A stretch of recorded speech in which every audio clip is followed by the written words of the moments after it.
At the beginning of each year, government at both the federal and state levels set targets of what to do to positively impact on the lives of the citizenry through budgeting. The year 2023 is not an exception. As the year gradually ends in few hours, and bearing in mind that the growth and development of any individual, society, or nation is anchored on self-evaluation and retrospection, how has the nation and Benue State in particular fared in various sectors? What are the burning issues associated with the year 2023? What areas should government give priority attention in the coming year? This and more will form the basis of our discussion on Panorama today, coming to you live from NTA Makurdi Network Center. I am Fatima Hassan, but first, the news of the day.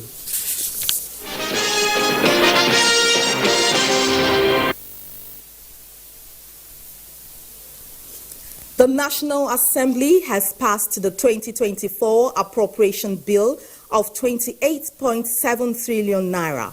This is the first time Nigeria's budget is passed on a weekend during a special sitting in the bicameral legislature. National Assembly correspondent Lami Ali and Mitare Ipen take it from here. This bill is now read for the third time and passed.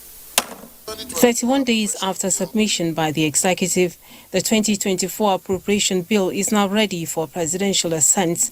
The harmonized report from Senate Appropriation Committee was approved, which contained an additional 1.2 trillion naira. The closely and harmonious appropriation process, the executive forwarded requests for additional funding and some item of expenditure to the committee, which were not included in the bill as submitted by the executive. There was also adjustment on the exchange rate. It's now 800 naira to the dollar against the proposed 750 naira. President of the Senate, Godswill Akpabio, reaffirmed commitments of the National Assembly to engender deliverance of good governance by working hand in hand with the executive. Our work does not end here. We will continue to labor diligently to ensure that the bill is promptly transmitted to Mr. President for its immediate assent, enabling its implementation to commence on January 1st, 2024. I also wish to express my deep appreciation to my esteemed colleagues for your patience. This selfless service, I must say, exemplifies the sacrifices that the National Assembly consistently makes for the progress and development of our great nation. Also, as the special plenary, Deputy President of the Senate, Barrow Jibrin, and Senator Jimo Ibrahim raised motions on the demise of former Speaker, House of Representatives, Gali Umar Abba, and the late Governor of Ondo State, Oluwarotimi Akeredolu. Dogged fighter who stood firm for the independence of the legislature. You will ever be remembered for the sacrifice he made to make sure that House of Representatives was put in the best place to perform its function. Oluwarotimi Akeredolu came as a legend, a man who served his people. He was the former president of Nigeria Bar Association, and despite that, he was governor of our state, elected twice. Oluwarotimi Akeredolu came as a legend, a man who served his people. He was the former president of Nigeria Bar Association, and despite that, he was governor of our state, elected twice to serve the people of Ondo State. A minute's silence was observed in honor of each of the deceased. The recent killings in Plateau State also led the Senate to pass a resolution to invite security chiefs. Senators sympathized with victims of the heinous attack following a motion from Senator Diket Plank. This recent attack appears to be a well-coordinated and well-orchestrated, with about 20 villages being attacked simultaneously. What happened in Bokos is unprecedented. The issue of Mango, many people were killed around Kera. Where was the Air Force? Where are the helicopters? Meanwhile, Senate has approved securitization of outstanding ways and means of 7.3 trillion naira. The medium-term expenditure framework 2022 to 2026 was also adjusted to reflect the changes in the 2024 budget, while the 2022 to 2024 external borrowing rolling plan was also approved.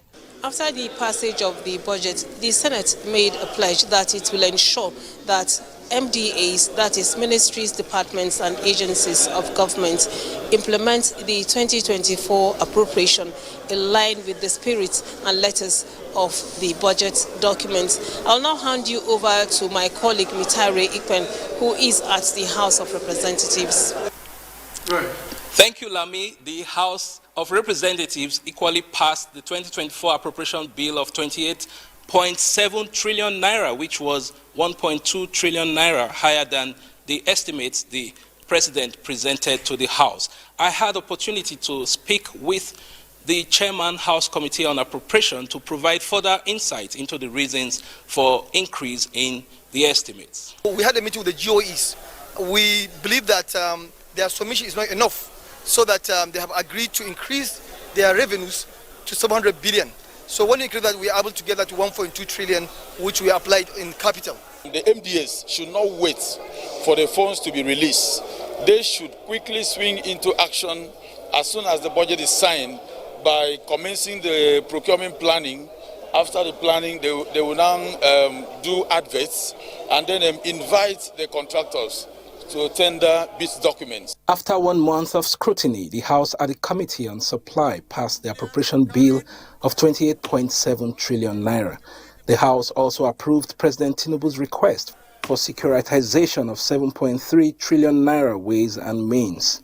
Being the last sitting of the House for the year, Speaker Tajuddin Abbas, in closing remarks, says review of the Electoral Act 2022 will be priority in the new year. On strengthening it to deliver more free and fair elections and reduce the judiciary's influence on the electoral processes. The House adopted a motion to investigate the Christmas Eve killings in Plateau State. To provide aerial surveillance and support to flush out criminal hideouts. I am tired of standing every day to observe 1 minute silence. The lives of Nigerians should begin to matter to us. With the 2024 budget passed, this hallowed chamber will go serene and quiet as lawmakers proceed on recess to reconvene on the 23rd of January 2024 with hopefully fresh ideas and strategies that will enhance the legislative business. From the National Assembly, Mitare Ikben, NTA News. Health matters. The outbreak of Lassa fever in some parts of Benue State has claimed 5 lives. The Chief Medical Director of Benue State University Teaching Hospital, Makurdi, Dr. Stephen Wande, who confirmed the incident, says the Ministry of Health and Human Services has commenced contact tracing. Blessing Omeche Ebute reports. Disease Control says Nigeria has recorded 1,170 confirmed cases of Lassa fever and 200 deaths from January to December 2023. So far, a total of about 28 states are affected with Lassa fever, with Benue State inclusive. Confirming the latest outbreak in the state, Chief Medical Director, Benue State University Teaching Hospital, Makurdi, Dr. Stephen Wande says 11 patients were brought in with Lassa fever symptoms. Out of 11, 5 deaths. But out of the 5 deaths, 3 confirmed cases. Others are suspected cases who die before even the results come out. And these cases are coming from all parts of the state.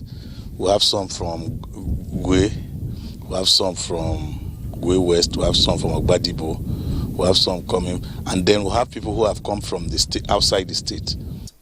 He adds that 4 patients are presently receiving treatment at the isolation unit of the hospital and are being managed by a team of experts. Surveillance and contact tracing is going on. Because one of the cases that was admitted today is traced to a contact. So that is going on. And then the relatives that have been with these patients that have had very close contact will start prophylactic medications. He advised residents to practice good hygiene and protect their food from rodent contamination. In Makurdi, Blessing Omeche Ebute, NTA News. To enhance security in Benue State, the Commissioner of Police, Benue State Command, George Chukwu, has ordered all area commanders, divisional police officers, and tactical commanders to beef up security within their areas of responsibility during the New Year celebration. In a statement signed by the police image maker, SP Sewese Anene, the Commissioner of Police emphasized that all worship centers as well as event centers must have police present to ensure hitch-free celebration. He advised parents and other stakeholders to warn their children and wards to refrain from criminal activities that could disturb the New Year celebration, pointing out that the command will arrest and deal with such criminals in accordance with the laws. While wishing residents a happy and prosperous New Year, the CP enjoins everyone to be law-abiding and report every suspicious movement to the police. Achieving sustained unity, peace, and development for all societies require the strong synergy of the state, the church, and the traditional institution. This was the consensus of all stakeholders at the 2023 Peace Pilgrimage held at the St. John's the Baptist Cathedral, Boko, Benue State. Elias Itiav has details.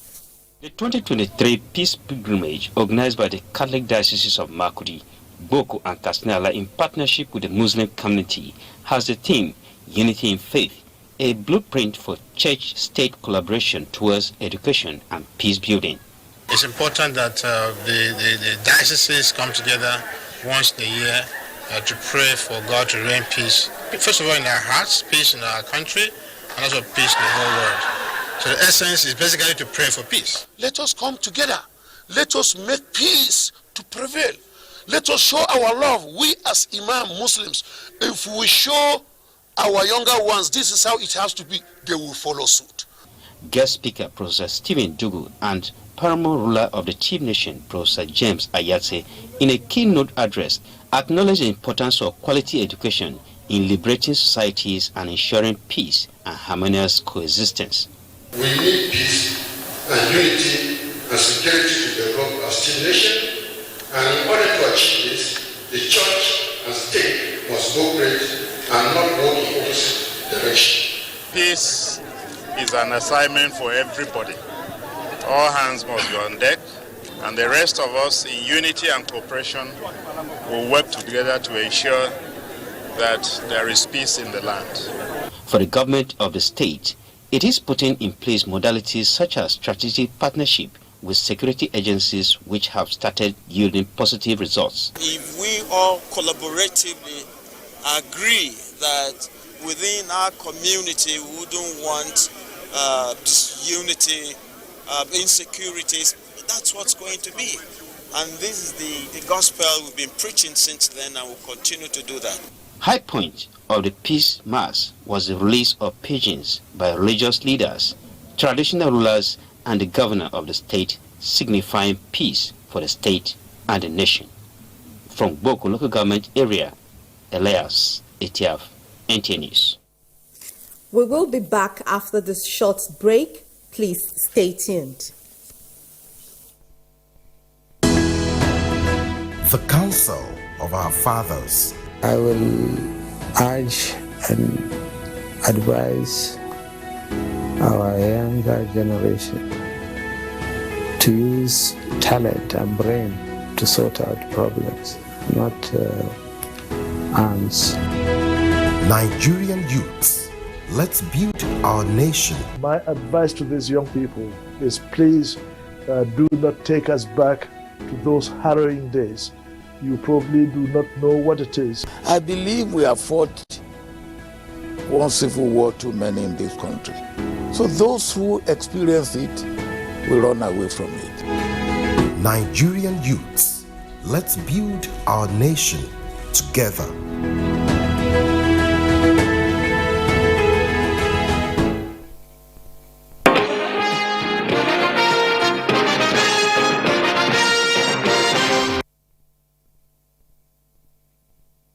Back, you're still watching NTA News Panorama.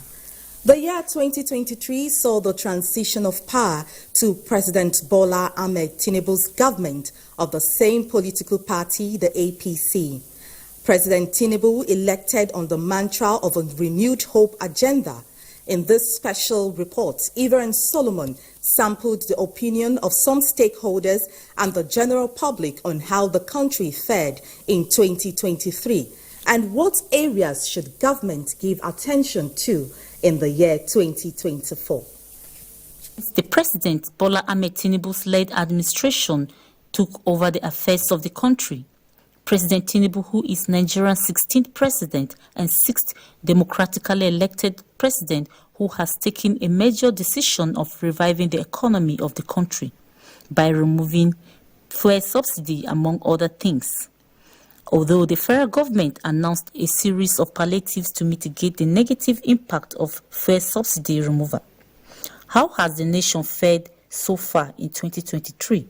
The discontinuation of the fuel subsidy and the floating of the naira. To me, Tinubu's first job to do is to fight corruption. And I mean fight it seriously.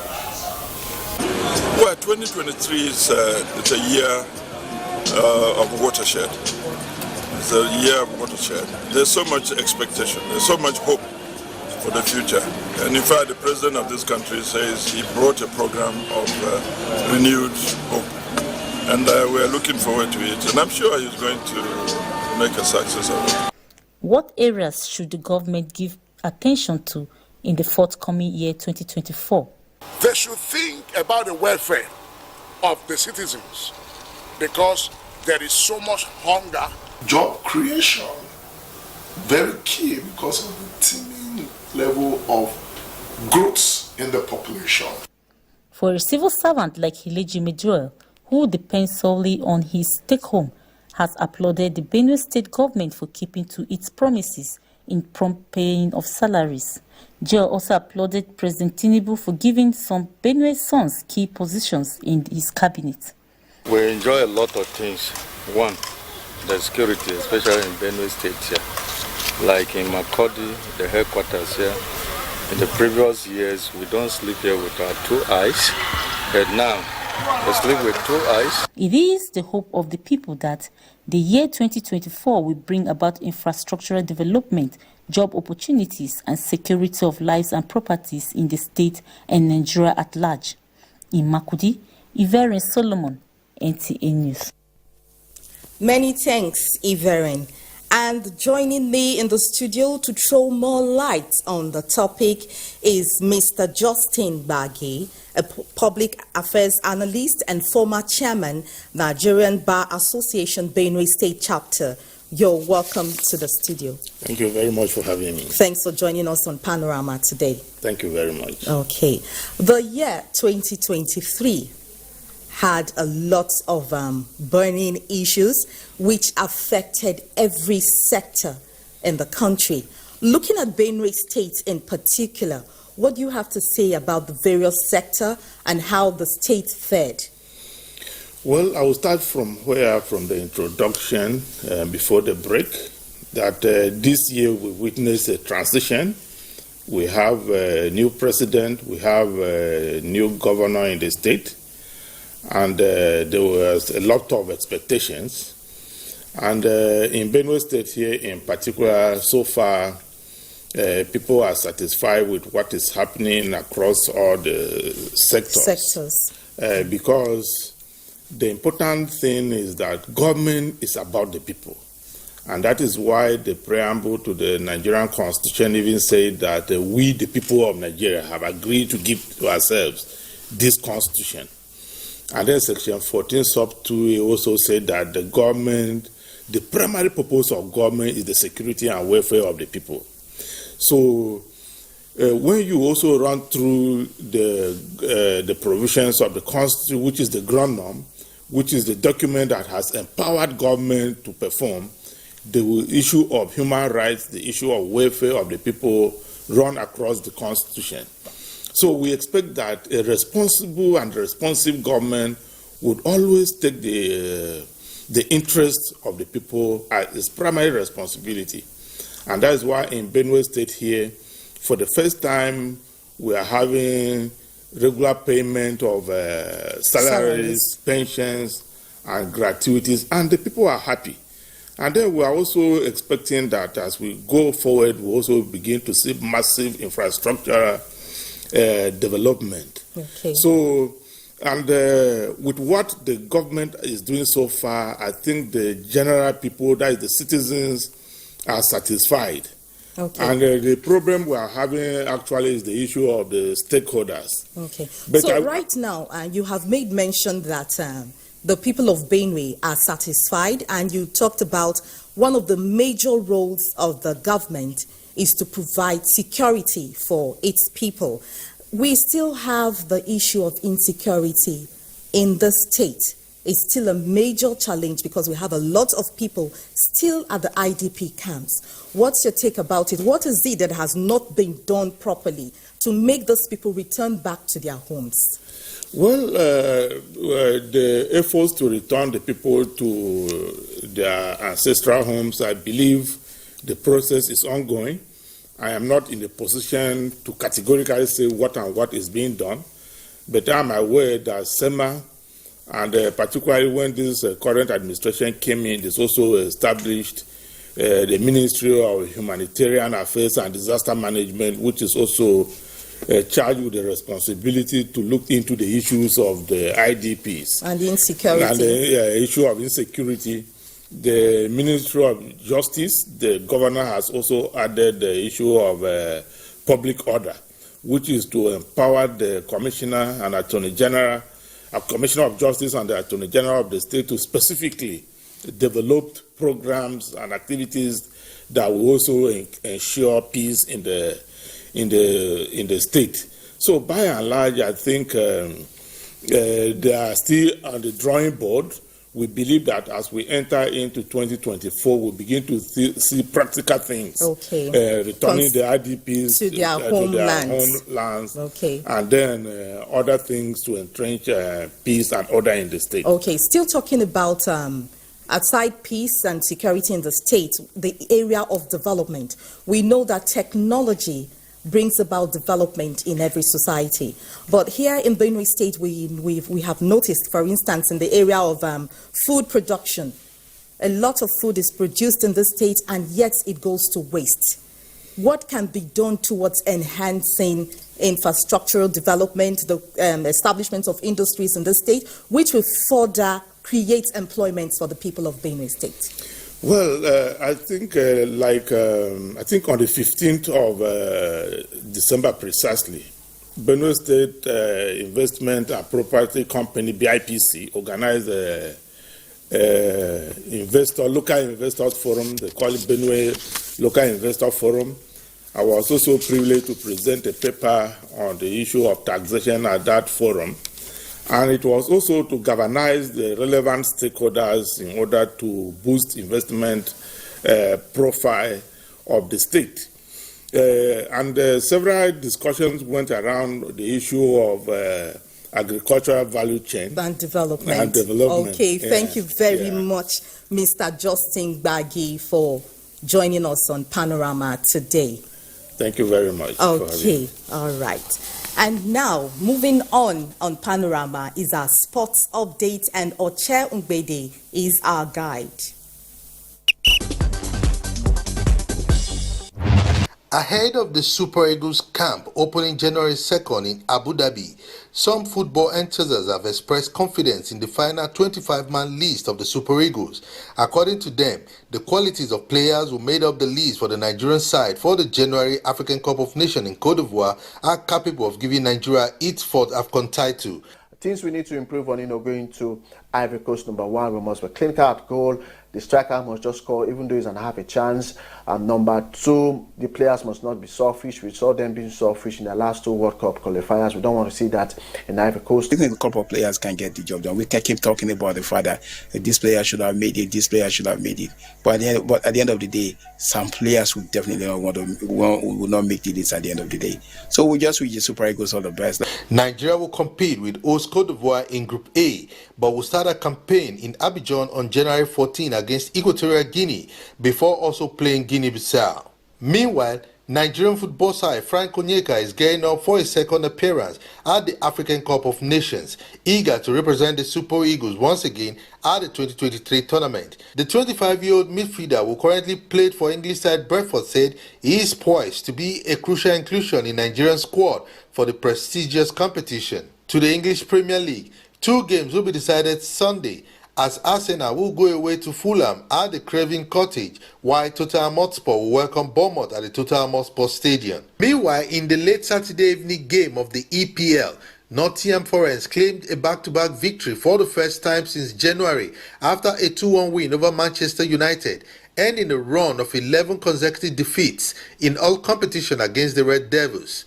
The 3-point ensures Forest avoided a 5th-time home defeat for the first time since 1999, moving the East Midlands side 5 points clear of the relegation zone. With sports update, Oche Ngbede, NTA News. Sports update wraps it up on NTA News Panorama for 2023. I am Fatima Hassan. Do have a prosperous 2024.